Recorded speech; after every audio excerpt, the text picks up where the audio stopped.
Weniger als 5% Steuern bei einem Einkommen von mehr als 250.000 Euro. Kann das wirklich stimmen?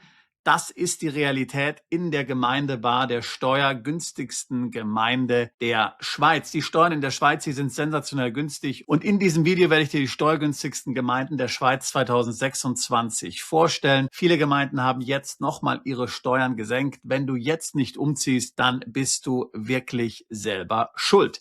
Alle weiteren Details in diesem Video.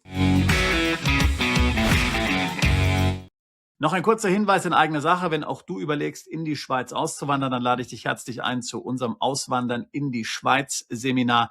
Das findet regelmäßig und auch demnächst wieder in Zürich statt. Dort werden wir dir in 2 intensiven Tagen alles erklären, was du zum Thema Umzug in die Schweiz wissen musst, wenn du Unternehmer, Freiberufler oder Investor bist, was die steuergünstigsten Gemeinden sind, wie man ein Unternehmen gründet, was man natürlich auch aus Deutschland aus steuerlicher Sicht beachten muss, Wegzugsteuer, Entstrickungsbesteuerung, erweitert beschränkte Steuerpflicht, die überdachende Besteuerung im Doppelsteuerungsabkommen zwischen Deutschland und der Schweiz, welche Aufenthaltsbewilligung du in der Schweiz beantragen kannst und natürlich auch, wie du den Schweizer Pass nach einigen Jahren bekommst. All das und viel mehr nehmen wir dran in unserem Seminar Auswandern in die Schweiz. Ich würde mich freuen, dich dort zu sehen. Demnächst wieder in Zürich. Alle Termine auf unserer Webseite. Link dazu packe ich in die Beschreibung dieses Videos. So, und damit sind wir ja auch schon beim Thema. Die Schweiz, sie ist und bleibt das beliebteste Auswanderungsland der Deutschen. Im Jahre 2024 sind gemäß offiziellen Angaben des Bundesamts für Statistik mehr als 20.000 Deutsche in die Schweiz umgezogen und das ist natürlich auch überhaupt nicht überraschend.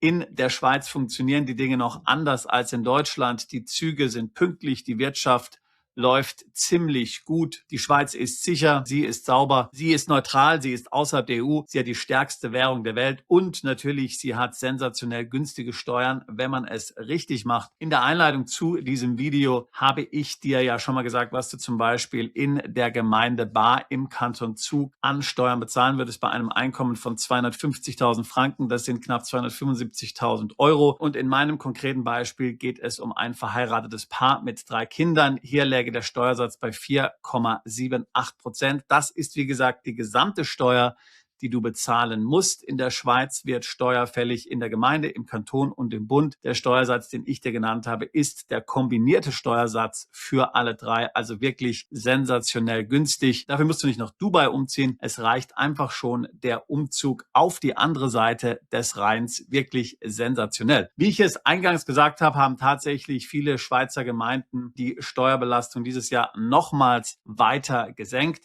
In der Schweiz gibt es einen Steuerwettbewerb. Jede Gemeinde setzt ihre eigenen Steuern fest. Jeder Kanton setzt die eigenen Steuern fest. Und dann gibt es eben noch die allgemeine Bundessteuer, die man ebenfalls bezahlen muss. Natürlich gibt es hier auch einige Steuerfallen, die man berücksichtigen muss. Zum einen muss man natürlich die Vermögensteuer nennen. Wenn du Vermögen hast, dann musst du darauf Steuern bezahlen. In vielen Fällen weniger als 1%. Ausländische Immobilien sind von der Vermögensteuer ausgenommen, aber sonstiges Vermögen weltweit wird im Grunde genommen hinzugerechnet. Das heißt, wenn du zum Beispiel Unternehmensbeteiligung hast, wenn du Aktien hast, wenn du Krypto hast, wenn du Barvermögen hast, das würde alles hinzugerechnet werden, egal ob es sich in der Schweiz befindet oder im Ausland. Auch besonders kritisch ist aus Schweizer Sicht natürlich die sogenannte AHV. Das ist die staatliche Rentenversicherung. Die muss auch tatsächlich jeder bezahlen. Die ist auch tatsächlich ungedeckelt. Die kommt also nochmal mit 10% obendrauf. Wenn du angestellt bist, zahlt sie hälftig der Arbeitgeber und hälftig der Arbeitnehmer. Aber nehmen wir mal an, du bist jetzt als Selbstständiger tätig und hast einen Gewinn von 1 Million Franken. Dann musst du auf diese 1 Million Franken 10% AHV bezahlen. Die AHV muss ebenfalls von Nichterwerbstätigen bezahlt werden. Wenn du zum Beispiel Privatier bist, dann musst du ebenfalls die AHV bezahlen. Da werden dann nicht 10% auf dein Vermögen gar fällig oder auf deine Kapitaleinkünfte, sondern da liegt letztlich die höchste Jahrespauschale dann bei 25.000 Franken, wenn man ein Vermögen von mehr als rund 8 Millionen Franken hat. Bis vor kurzem musste man in der Schweiz zum Beispiel auch noch über den Eigenmietwert nachdenken. Damit wurde man letztlich strafbesteuert, wenn man in der eigenen eigenen Immobilie gewohnt hat. Da wurde ein fiktiver Mieterlös dann steuerlich in Anrechnung gebracht. Das wurde nun an der Urne verworfen nach vielen Jahrzehnten. Das sollte jetzt also abgeschafft werden. Private Veräußerungserlöse, Aktien, Krypto, Gold etc. ist alles steuerfrei in der Schweiz, solange es eben privat ist und nicht gewerbsmäßig. Dividenden werden ebenfalls für den normalen Einkommensteuersatz besteuert. Ist man an einer Gesellschaft zu mehr als 10% beteiligt, dann zahlt man nochmals im Grunde genommen nur 50 bis 60% des Einkommensteuersatzes auf diese Dividenden. Wobei auch hier muss man aufpassen, man kann jetzt nicht einfach eine Gesellschaft gründen in der Schweiz und sagen, okay, ich lasse mir jetzt 1000 Franken Gehalt auszahlen, den Rest als Dividende, dann kann ich mir die AHV sparen, die ich vorhin genannt habe. Das geht nicht. Da wird die Ausgleichskasse nervös in der Schweiz und sie wird dann von dir letztlich AHV auf die Dividendenzahlungen haben wollen, wenigstens auf einen Teil davon. Also das sind jetzt jede Menge Informationen. Wie gesagt, bei unserem Seminar gehen wir das Ganze natürlich im Detail durch. Ich möchte jetzt gerne mal einen neuen Artikel der Schweizer Zeitung, der Tagesanzeiger, zeigen, denn dort ist nämlich ein ganz schöner Steuerrechner drin. Es gibt einen ähnlichen Steuerrechner übrigens auch auf der Webseite der Eidgenössischen Steuerverwaltung, aber dieser Rechner hier beim Tagi, wie man den Tagesanzeiger so schön im Volksmund nennt, ist tatsächlich sehr viel einfacher. Link dazu packe ich in die Beschreibung dieses Videos mit hinein. Und das wollen wir uns doch jetzt mal eben hier zu Gemüte führen. Es gibt übrigens in der Schweiz jährlich in verschiedenen Publikationen solche Artikel wie diesen hier, weil sich eben die Steuersätze ändern und weil es eben auch tatsächlich neue Steuerparadiese in der Schweiz gibt, weil natürlich mehr und mehr Gemeinden auf den Trichter kommen, dass es keinen Sinn macht, hohe Steuern zu verlangen. Je geringer die Steuern sind, desto mehr Steuerzahler möchte natürlich in diese Gemeinden umziehen und Gemeinden, die geringe Steuern erheben, florieren in der Regel. Das ist natürlich eine Logik,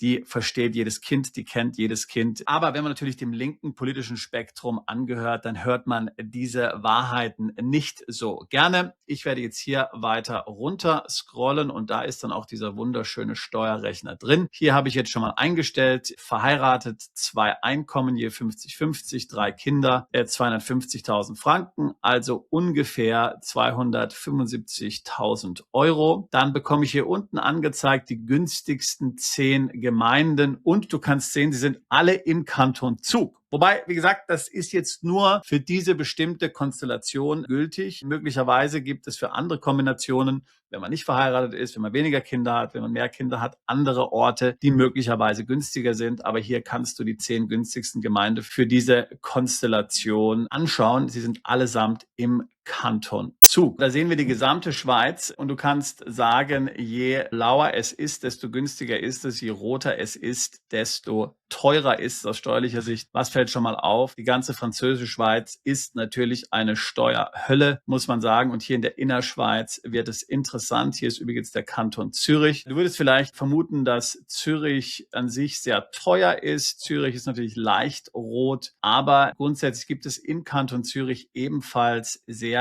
interessante Gemeinden.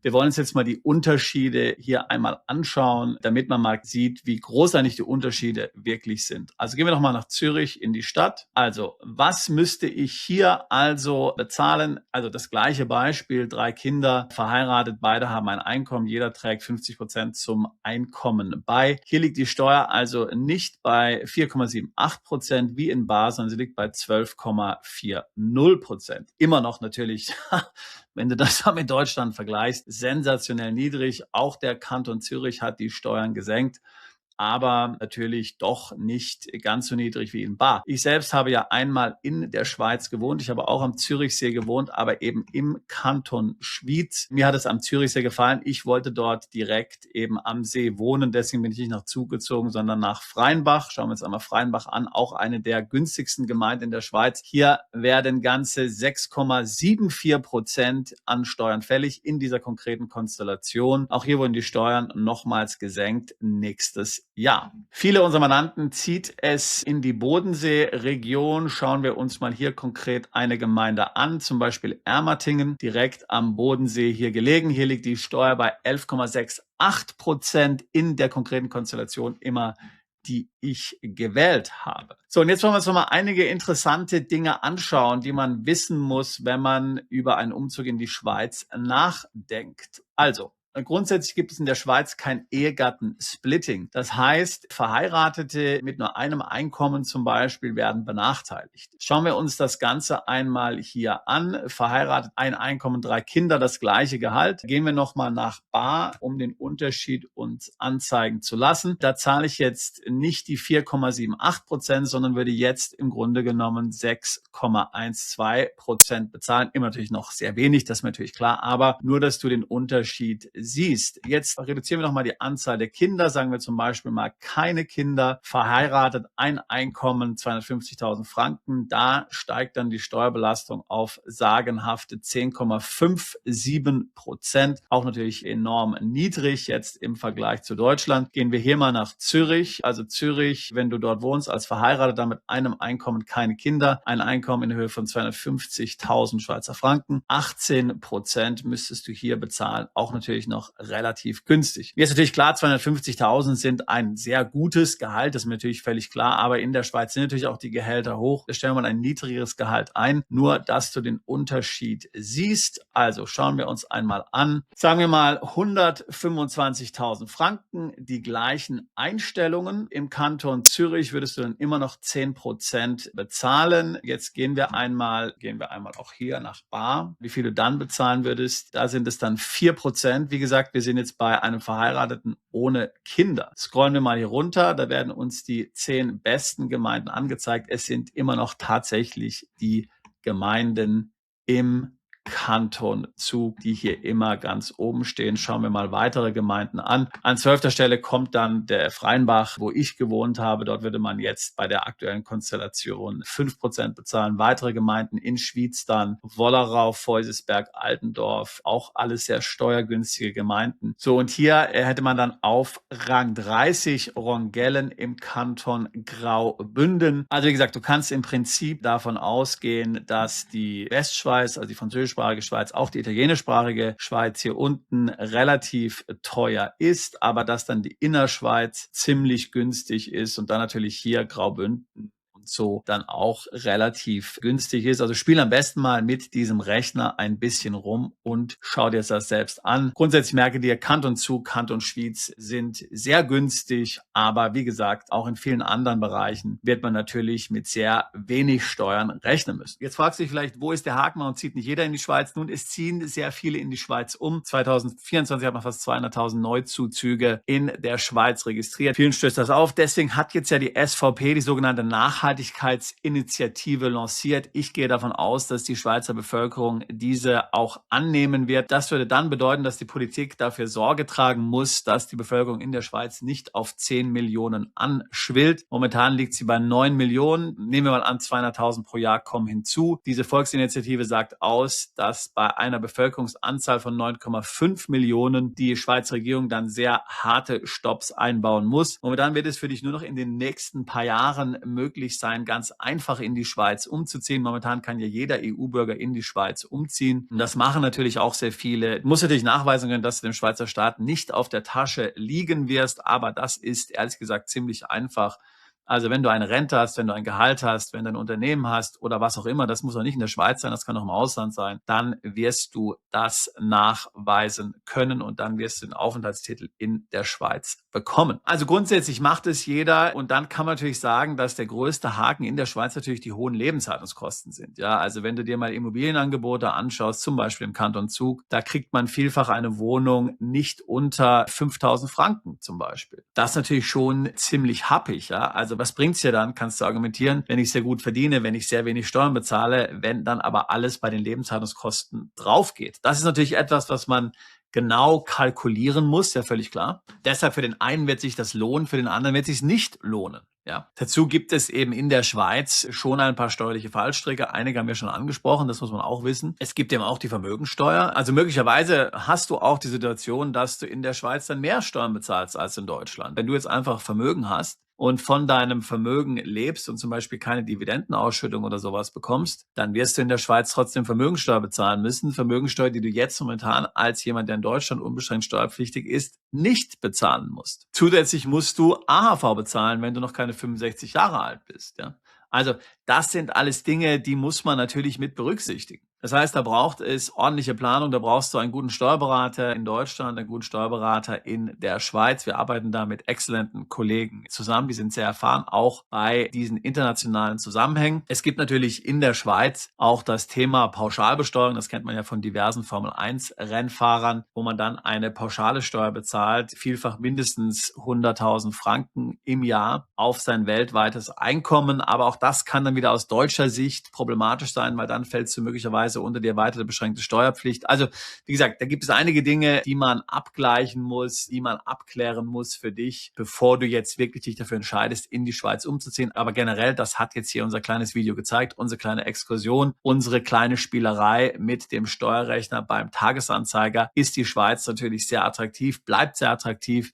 Die Gemeinden senken ihre Steuern. Was ist das für ein krasser Kontrast zu Deutschland und zu anderen europäischen Ländern, wie Frankreich zum Beispiel, wo wir immer nur über Steuererhöhungen zu hören bekommen, wo der Staat mit den gewaltigen Mitteln, die er bekommt, nicht auskommt, weil die Mittel verschwendet werden, sinnlos, zum Beispiel in einem völlig überzogenen Sozialstaat für Entwicklungshilfe, also die schon fast sprichwörtlichen Fahrradwege in Peru zum Beispiel oder auch Mittel für Projekte, die du vielleicht aus Überzeugung ablehnst. Mag es Krieg sein oder irgendwelche sozialen Projekte, denen du nicht zustimmen kannst. Eins ist klar, beim Staat ist es so wie bei der Kirche auch. Wenn der Staat oder die Kirche zu viel Geld haben, dann geben sie es für allerlei Unsinn aus. Und beides muss man im Grunde verhindern. Man will einen armen Staat und eine arme Kirche haben. Das war schon immer das Gleiche. Ansonsten hat man es sehr schnell mit Missständen zu tun, mit genau den Missständen, die wir in Deutschland kennen. Beim Staat und bei der Kirche natürlich auch.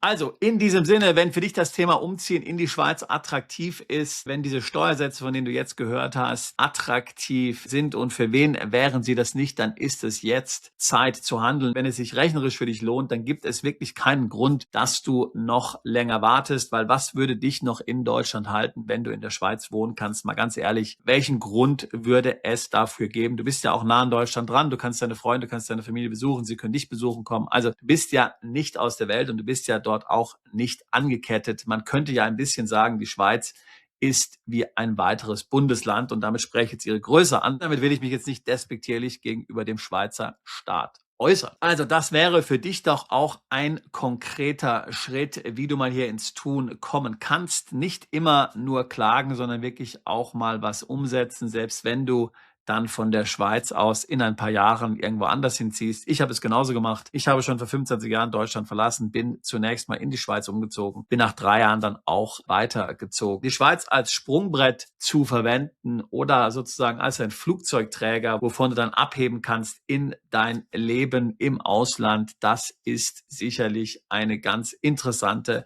Perspektive. In diesem Sinne, wie gesagt, würde ich mich freuen, dich bei einem unserer Seminare kennenzulernen. Natürlich auch gerne ein Beratungsgespräch buchen. Details dazu in der Beschreibung dieses Videos. Wir tun seit 20 Jahren nichts anderes als Mandanten genau bei solchen Fragen zu unterstützen. Steueroptimiert ins Ausland umziehen, Vermögen im Ausland aufbauen, zweite Staatsbürgerschaften, Aufenthaltsgenehmigungen, sich aus den Fängen der EU zu befreien. Das ist unsere Mission. Ich würde mich freuen, auch dich alsbald zu unserer Mandantschaft zählen zu können. Bist du Unternehmer, Freiberufler oder Investor? Zieht es dich schon lange ins Ausland? Mach heute den ersten konkreten Schritt in eine Zukunft mit mehr Geld und mehr Freiheit. Buche ein Beratungsgespräch mit Sebastian und seinen Kollegen. Unsere Kanzlei unterstützt Mandanten wie dich dabei, deine Steuerlast legal zu reduzieren, Vermögen aufzubauen und zu schützen und deine persönliche Freiheit zu maximieren. Profitiere jetzt von unserem Fachwissen und unserem Netzwerk. Gehe zu mandatierung.com und werde Mandant unserer Kanzlei.